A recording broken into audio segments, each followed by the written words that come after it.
तुझी स्वारी आणखी काही दिवस इथे राहिली तर मी काही जिवंत राहत नाही.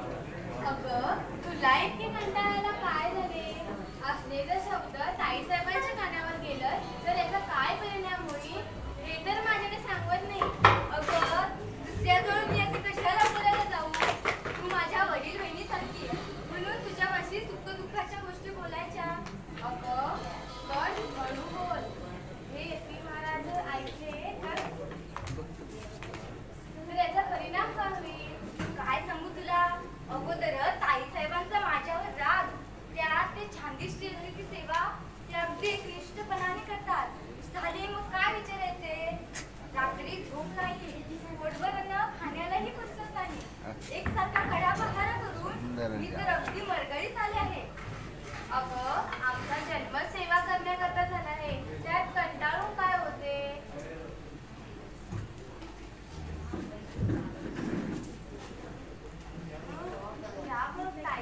आणि धाकट्या मुलीसाठी इकडे येते तुझी जीभ जरा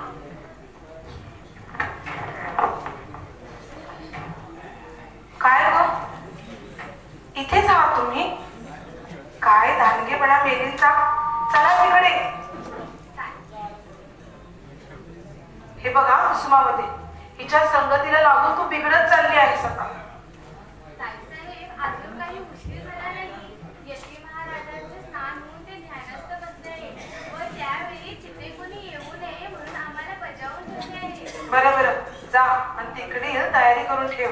हा आणि त्यांची समाधी आटोपली की मला येऊन इथं कळव बरं. जा.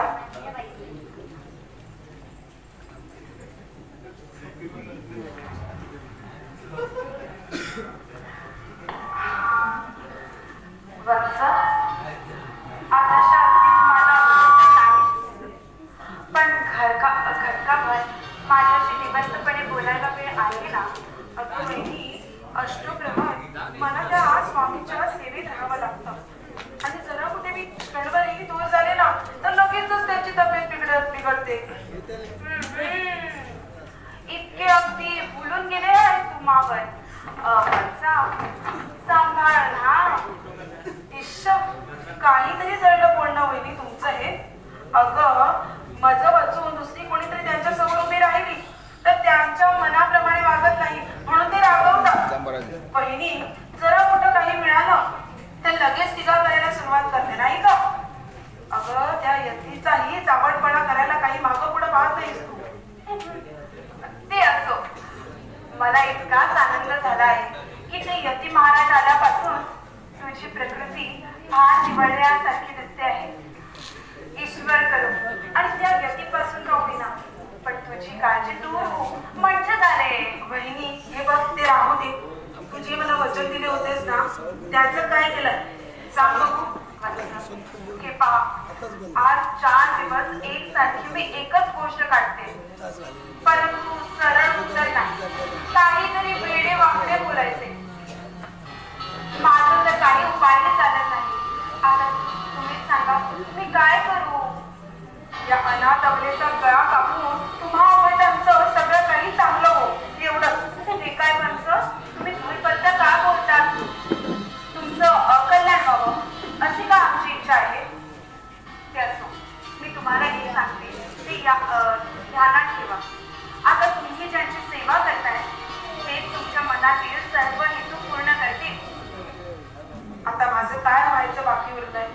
तुमची उभयतांची परीक्षा झाली ना. मी तुला सांगूनच ठेवते उपयोगी पडेल ना तर त्या महाराजांची सेवा. हेच खरं. तुम्हाला आणखीन एक गोष्ट सांगते. ज्यावेळी ते यती महाराज तुझ्यावर प्रसन्न होतील तेव्हा हेच म्हणावे की अर्जुनाचे भेट करून तरी द्यावे नाही तर तुम्हीच माझा स्वीकार करून मला तुमच्या बरोबर नेऊन चला. चढल्या त्या जिभेला हाडच नाही वाटतं. अगं तुला वहिनी सुद्धा म्हणायला मला तर लाज वाटते. पुरे समजते अक्कल. आता तुझ्या बरोबर भाषण करण्याचा प्रसंगच नको मला. अहो वत्सा असं रागू नका. माझी गोष्ट पुढे ऐकून तरी घ्या. अहो यांना माझं बोलणं अगदी करू लागले पण हे पुढे त्यांना गोड लागणार आहे.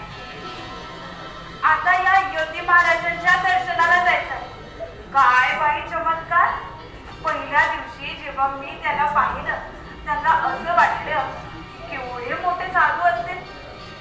पण बाई आतलं कुणाला ठाऊ, आता त्यांना केव्हा पाहिनासे झाले आहे. अगं बाई यती महाराज इथेच येत आहेत. बरी संधी पाहून यांची भेट घेतली पाहिजे.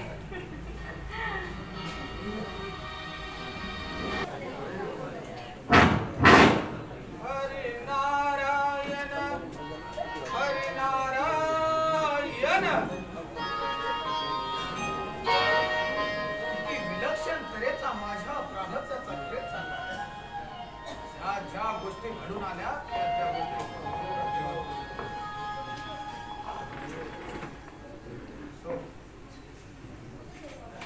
माहेच्या कर्तृत्वाविषयी विचार करू लागताना म्हणून जसा गोंधळून जातो तशीच अवस्था झाली माझी. बरं आता त्याविषयी कल्पनाच नव्हती. येतो तो दिवस ढकलीत जावा, मग त्याचा परिणाम काय होईल तो हो. एका अर्थानं पाहिलं असता माझी स्थिती ही फारच सुखकारक आहे.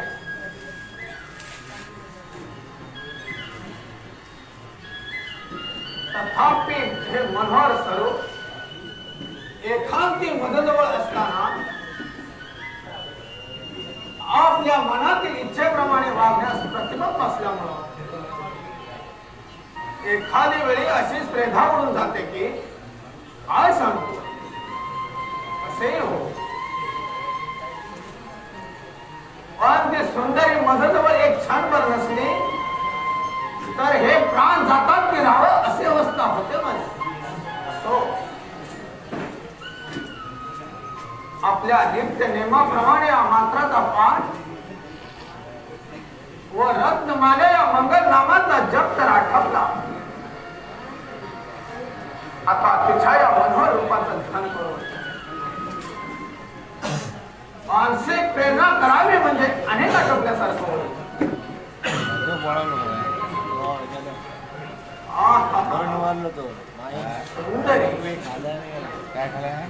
तुझी नकसिकांत मूर्ती हृदय कमली भासू लागली तर एक आनंदवर्धक देवी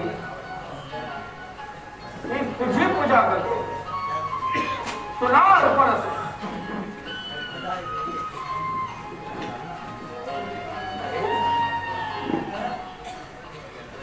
माझ्या नेत्राला उत्सव देणारी ती प्रिया अजून का बरे येत नाही. बरोबर आहे, माझ्या वेशात शोभले पाहिजे म्हणूनच मी असा हा नियम करून ठेवला आहे. माझे प्राणस्नान होई तोपर्यंत एक प्रहार कोणीही मदर जवळ येऊ नये यांना अनुसरून माझे ते प्रियतमाच इकडे जवळपास कुठे असेल तर तिला इकडे येण्याची खून दिली पाहिजे. नारायण नारायण.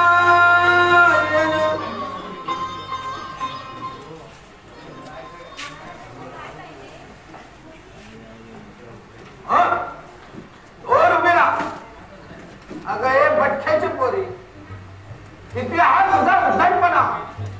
मी तर सोळ्यानं बसलो आहे, दिसत नाही का ग तुला? यांना इतकी खवळायला झाले तरी काय? अगं प्रारब्ध माझं ताईसाहेब जवळ नसल्या की यांची अशी गडबड चालू असते.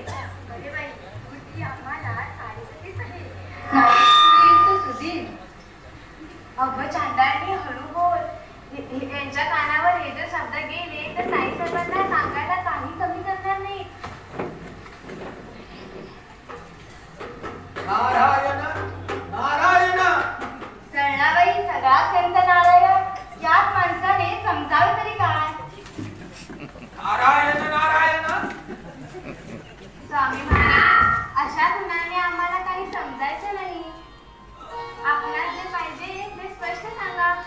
तुम्ही दोघे इथून निघून जा. हे काही तुम्हाकडून सेवा करून घेण्याचं नाही. नारायण नारायण. आत्ता आले ध्यानात. यांना ताईसाहेब जवळ पाहिजे. महाराज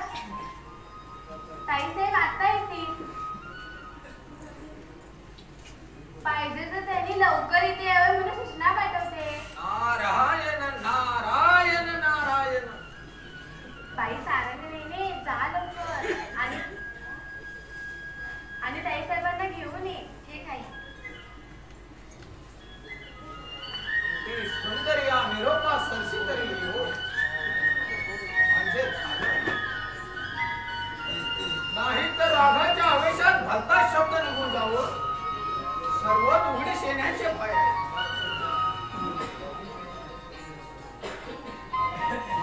हा पावलांचा शब्द ऐकू येताच खचित माझी प्रियाच येत असावी. तिने आज येण्यानं आज उशीर करून मला भारी त्रास दिला, तर काही वेळ रागावल्यासारखे करून तिचं भाषण वर्ज केलं पाहिजे.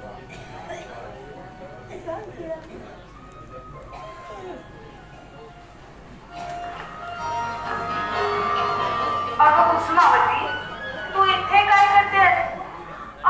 वाड्यात कसली गडबड चालली आहे, ती तुला ठाऊक नाही जमत दिसते.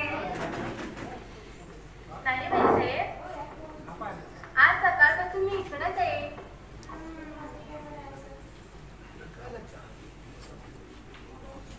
उन्हाच्या तापाने संताप झालेला माणूस आपल्याशा ढगे आलेली पाहून पर्जन्य उष्णतेचा शांत बसला असता तशी अग्निदृष्टी वाढली. तद्वत ही बाई आल्यानं माझी अवस्था आता मनाने बसली पडली. माणसाच्या लग्नाचा दिवस ठरला आहे. आज इकडले केळवण आणि देवकार्य आटवायला हवे असे गुरुजींची आज्ञा आहे. तेव्हा तू असं कर, तू माणसाला नाव घालायला जा. चल. हस्तिनापुराहून वराडी मंडळी आणले तरी केळवणाची गडबड का केली? अगच्छे, आता त्यांना इकडे यायला वेळ कुठे आहे? गुरुजींनी सांगितले आहे की चाली तेवढी सेवा पुरी आहे. उद्या महापर्वणीला सगळी मंडळी समुद्र स्नानाला जायची. तेव्हा या यती महाराजांची चातुर्मासाची सांगता करून तिथूनच त्यांना निरोप द्यावा.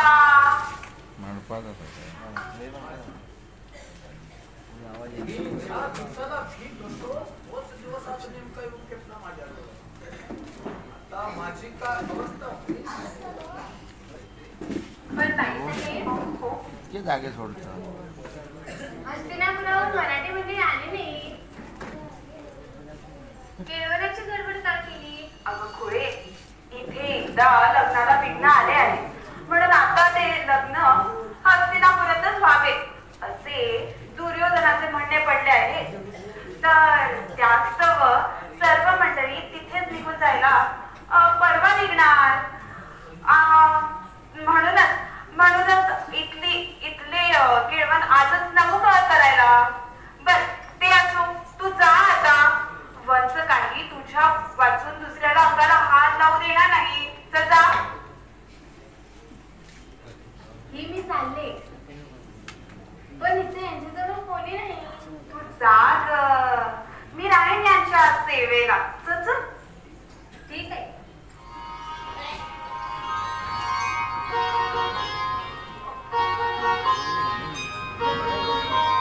महाराजांची काही इच्छा आहे तर कळवावी. मी आपल्या सेवेत तयार आहे. आग लावत तुझ्या त्या सेवेला आणि अशी ती दुःखदायक वार्ता उचलणाऱ्या त्या वाढीला. हे पहा, तू इथून निघून गेलीस म्हणजे माझी सेवा केली असं मी समजेन. मगबाई, हा काही खरा संन्यासी दिसत नाही. हा कोणीतरी मेला ढोंगी असावा. नाही तर वत्साच्या लग्नाचं वार्ता ऐकताच यांना इतका राग येला नसता. सिंहाचा भाग असे ऐकून याला भोग आल्यावर कसे राहील? असे हे वर्तमान सांगणाऱ्या या जीवेचे तुकडे केले नाही तर एवढेच भाग्य समज.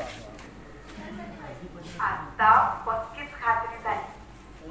तोच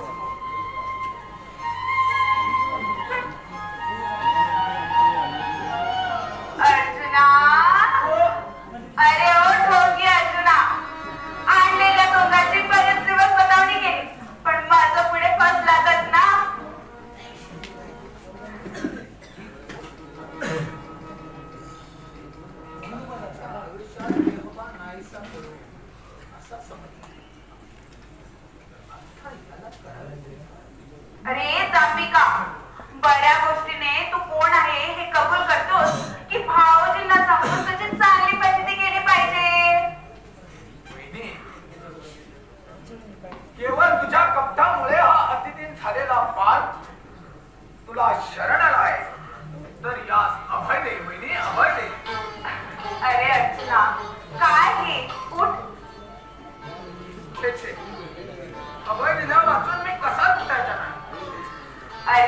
अर्चना, खरोखरच तुला अभय आहे.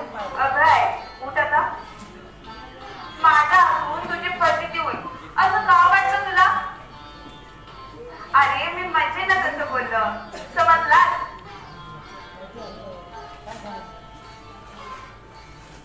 पार्था, वंसा करता केवढं सारस केलं. पण तू मला एक सांग, अरे बेड्या, आता तुला लग्न कसं करता येईल? हे पहा, जसा माझा वेश तसा हा संन्यासी सुद्धा खोटाच आहे. पण वहिनी,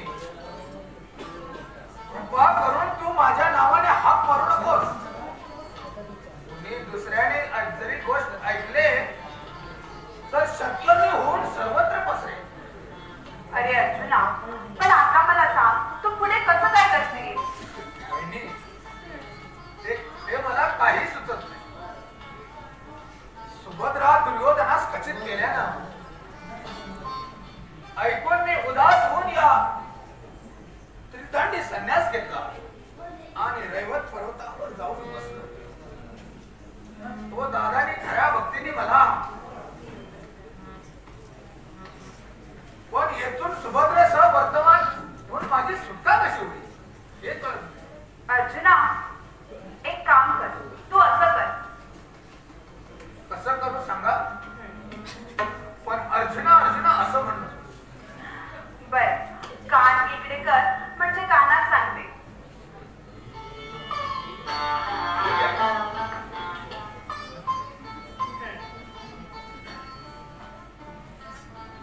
सांभाळ ना, आता मी जाते. पण वहिनी, हा, ही गोष्ट कृष्णाला ठाऊक झाली असून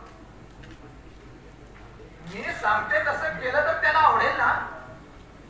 तू आता मला काही विचारू नकोस. पुढे काय होईल ते तुला सगळं समजेल. आता मी जाते. तुझे उपकार मी कधी विसरणार नाही वहिनी. बर, आता या पेशाला अनुसरूनच वागलं पाहिजे. येते हो याचे महाराज.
पण माझी ती प्रिया इकडं आल्या वाचून कशी नाही? याची इंगितीची पुन्हा गाठ पडल्यापासून कळायचं नाही. महाराज, आईसाहेबांनी चरणावरती अशी विनंती करण्यास सांगितली आहे की आज आईसाहेबांनी काही कारणानिमित्त मला आपल्याजवळ ठेवून घेतल्याने त्या सेवेला अंतरले त्याबद्दल क्षमा असावी. नारायण नारायण. तुम्ही दर्शनात आले असावे, लावून काढले पाहिजे. नारायण नारायण.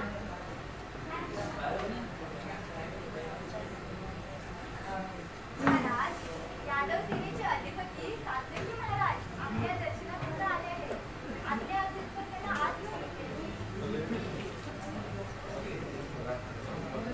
नारायण नारायण.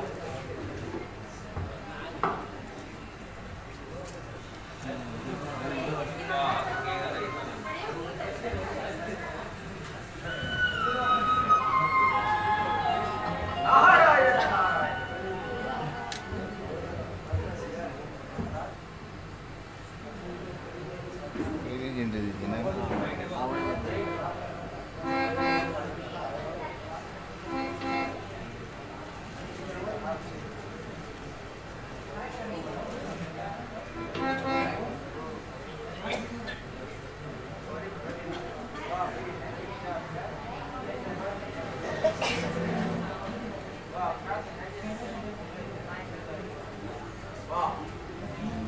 तुम्ही सर्व समुद्र स्नानाला जाणार आणि मला इथं राहून काय करायचं? मी मोठ्या आनंदाने येणार. मात्र त्या जनसह्याद्रीचा संपर्क आम्हाला न होईल याची मात्र खचित नक्की ठेवा. हो, बंदोबस्त मी केली. या ठिकाणी काही नाही बदल. याचे थोडे सेवन आपल्याकडे प्रेम पडणार. ठीक आहे, फार उत्तम. मी निरोगी. नारायण नारायण.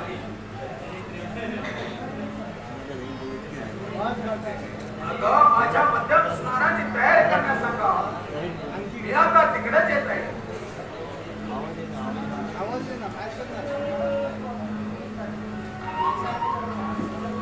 इथून रुक्मिणीचा काम मंत्र खरा होईल. आता कुठेही असेच करणार.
एखादा अलंकार करण्याचा विचार आहे वाटतं.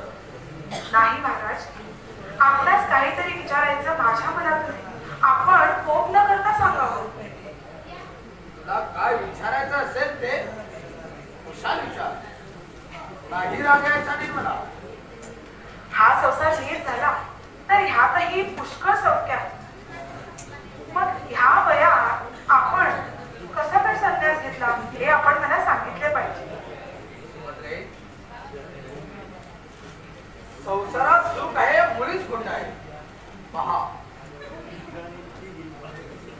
महाराज, अहो हे सगळं काही खरं आहे, पण जन्मताच कुणाला वैराग्य प्राप्त होत नसतं. त्याला कोणतं ना कोणतं तरी कारण असतंच. आपल्याला वैराग्य प्राप्त होण्यास कारण कोणतं झालं हे आपण त्याला सांगितलं पाहिजे. काय सांगू तुला.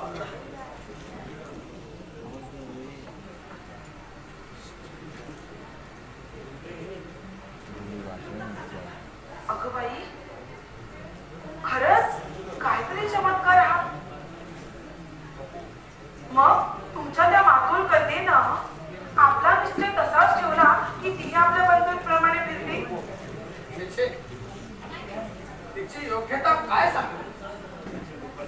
अशा स्त्रिया विरळ. शाबास ताई शाबास. मला तर असं वाटत होतं की जगात हे सगळं दुःख सहन करायला ब्रह्मदेवाने फक्त मलाच निर्माण केलंय. पण नाही, तू सुद्धा माझ्याप्रमाणे दुर्भाग्यच आहे, दुर्भाग्यच उत्पन्न झाले. बरं, मग पुढं काय झालं? पुढे काय व्हायचं? जसा माझ्याविषयी तिचा आग्रह वाढत चालला तसा तिच्या बंधूचाही मला न देण्याविषयी हट्ट पडत आला. महाराज, आपली आणि माझी पूर्वश्रमीची कथा ना अगदी समान आहे. पण फक्त फरक एवढाच आहे की आपण संन्यास घेऊन दुःखमुक्त झाले आणि मी त्या दुःखात अजूनही त्या तपअग्नीत जळत आहे. तुझी आणि माझी कथा सारखीच म्हणतेस, मग ती कसे काय?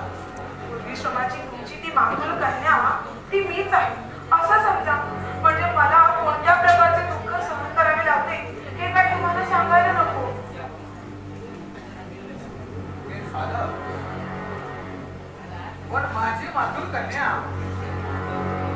ज्याच्याकरिता दुःख करीत होती तसे तुझे कोण दुसरे? ऐका रे महाराज. पांडुरपती जगत जया, पांडुरपती जगत जया.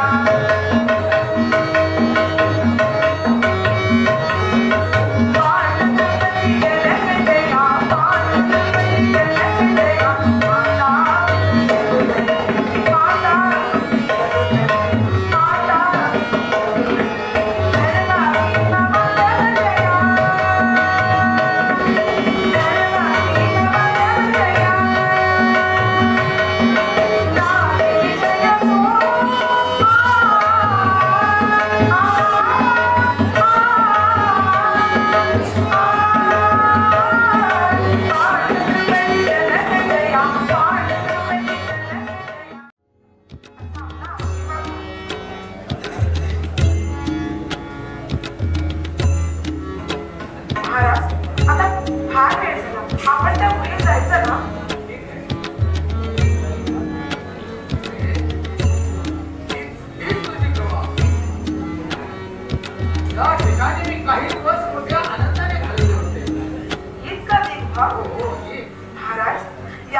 माता माता माता धर्माची नमन जया.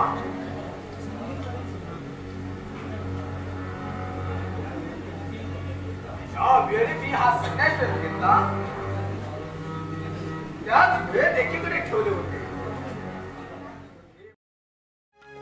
महाभारत घडले जेथे, महाभारत घडले जेथे, रामायण ते घडले तेथे, रामायण ते घडले तेथे. शिव भारत तेथे घडते, शिव भारत तेथे घडते. रामकृष्ण ही तुझी दैवते, प्रताप दुर्गा तुळजा, युगंधरांचा योगी अन तू, सामर्थ्याचा सर्जा, शककर्त्यांचा मेरुमणी तू, राजर्षींचा राजा, युगंधरांचा योगी अन तू, सामर्थ्याचा सर्जा.